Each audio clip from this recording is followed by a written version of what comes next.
this circle. इसलिए मैंने ये गोलाई बनाई है। God's absolute order, God's eternal order. परमेश्वर का अनंतकालीन उसकी व्यवस्था। But it must become flesh. परंतु उसे देहधारी होना था। In our life. हमारे जीवन में। We must see it. हमें उसको देखने की आवश्यकता है। So that we can understand it. ताकि हम उसको समझ सकें। And we see it in our Lord. और हम उसे प्रभु यीशु मसीह में। That's why Jesus said, For this purpose I have come. उसने कहा इसी उद्देश्य के लिए मैं आया हूँ। And that's why our Lord makes this purpose. और इसलिए ये प्रभु यीशु मसीह उद्देश्य हमारे सामने रखता है। The purpose of his disciples, his followers.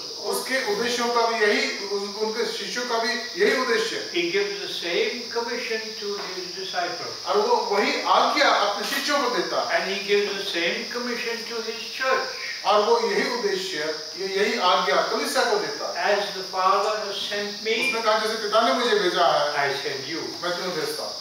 Go out into all the world. संसार में सब जगह जाओ।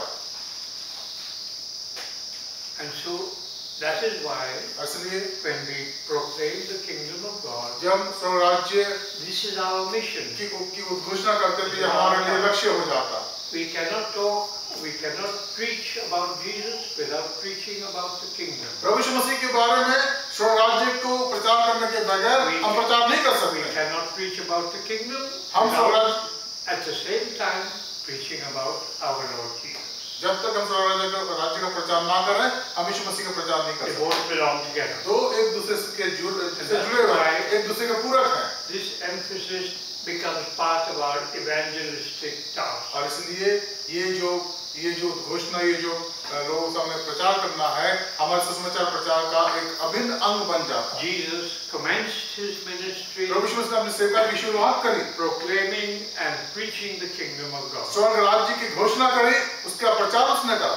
Jesus was conscious in his heart and in his और वो mind. अपने मस्तिष्क में और अपने हृदय में वो हमेशा इस बात के लिए जागरूक था। This was his purpose. और ये उसका उद्देश्य था। For this reason he came. और इसलिए वो आया। Thirdly, तीसरी बात, the disciples came to Jesus and they said, Lord, teach us to pray. तब उसके चेले उसके पास आए, शिष्य ने कहा, हे प्रभु, हमें प्रार्थना करना सिखाएं। And what did Jesus do? और यीशु मसीह ने क्या कहा? Jesus taught them the Lord's Prayer. प्रभु यीशु मसीह ने उन्हें प्रभु की प्रार्थना सिखाई। We read this in Matthew chapter 6. हम मत्ती रचित सुसमाचार के 6वें अध्याय में, And if we turn to Matthew chapter 6, अगर हम इसको देखें from verse 9, 9 पद से, Matthew 6:9, मत्ती 6वें अध्याय 9 we पद also से, have it in Luke. Look को भी हम पाते हैं। But we'll look at Matthew. हम मत्ती को देखेंगे, Matthew उसका 6:9. 6वां अध्याय 9 पद से पढ़िए। Will you read तुम that? इस रीति से प्रार्थना किया करो, हे हमारे पिता जो स्वर्ग में है, तेरा नाम पवित्र माना जाए। पढ़ो, आगे चलो। Read the whole thing. पूरा पढ़ो। तेरा राज्य आए, तेरी इच्छा जैसे स्वर्ग में Tera Rajya Aye.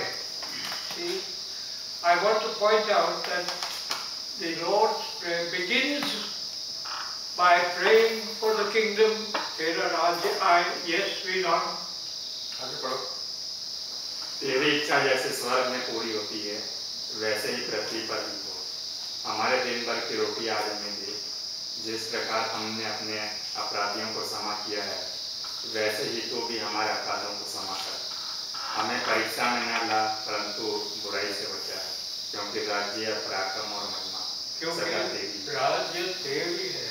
राज्य, The kingdom is yours. क्योंकि राज्य आपका। The Lord's Prayer begins and ends by acknowledging the kingdom of God. प्रभु की प्रार्थना की शुरुआत होती है उसके राज्य से और उसका अंत होता है उसके राज्य से। Now in some translations, कई अनुवादों में that the last part is not there. ये जो आखिरी भाग है वो आप नहीं पाएंगे। In the Roman Catholic Church, I think I'm right, Simon. Yes, yes. They stop. And lead us not into temptation, deliver us from evil, and they stop there. And that is because they tell us, scholars who study the New Testament, and you should know this, और आपको जानना जरूरी है क्यों Roman Catholic लोग इसको they नहीं tell us करते। that last part is not to be found in the original manuscript. वो कहते हैं कि आखिरी जो भाग है या जो प्राचीन लेख है उसमें नहीं पाया There जाता। are many manuscripts that do have it. लेकिन बहुत बहुत से ऐसे तर्जुमा हैं जहां पर हम इसको पाते हैं, And in most translations where it is not found, बहुत से ऐसे अनुवाद जहां ये नहीं मिलता है, it is generally at the bottom in a note. वो फुटनोट नीचे पाया जाता You है, will find it. There is आप a देख note. सकते हैं। In some translation, in some manuscript, thine is the kingdom and the power and the glory. I like to have that. Thine is the kingdom. Yes, not our kingdom, thine is the लेकिन kingdom. मैं चाहता हूं कि ऐसा होना चाहिए, क्योंकि राज्य उसका है, मेरा नहीं, उसका है। Because the passage comes from the book of Chronicles. क्योंकि ये जो हिस्सा है उसको हम पाते हैं राजा की पुस्तक में, When Solomon prayed at the temple, जब thine, सुलेमान ने प्रार्थना करी मंदिर में, thine is the kingdom hey and the परमेश्वर आपका power राज्य है, and the glory. महिमा आदर आपकी है। And so, for me, मेरे लिए the Lord's Prayer is not complete until we can say, thine is the kingdom. मेरे लिए तब तक प्रभु की प्रार्थना पूरी नहीं हो जाती जब तक मैं कहूँ हे परमेश्वर राज्य आपका है। And I understand why there are differences in some of our और translations. मैं इस बात को महसूस कर सकता हूँ कि क्यों हमारे अलग-अलग अनुवादों In में this, ये भिन्न है। in this new translation that I just saw here, I checked, and the same thing is there. और इस नए अनुवाद में भी मैंने पाया यह है यहाँ पर। There's a note at the bottom, thine is the kingdom and the power and the glory, is found in some manuscripts.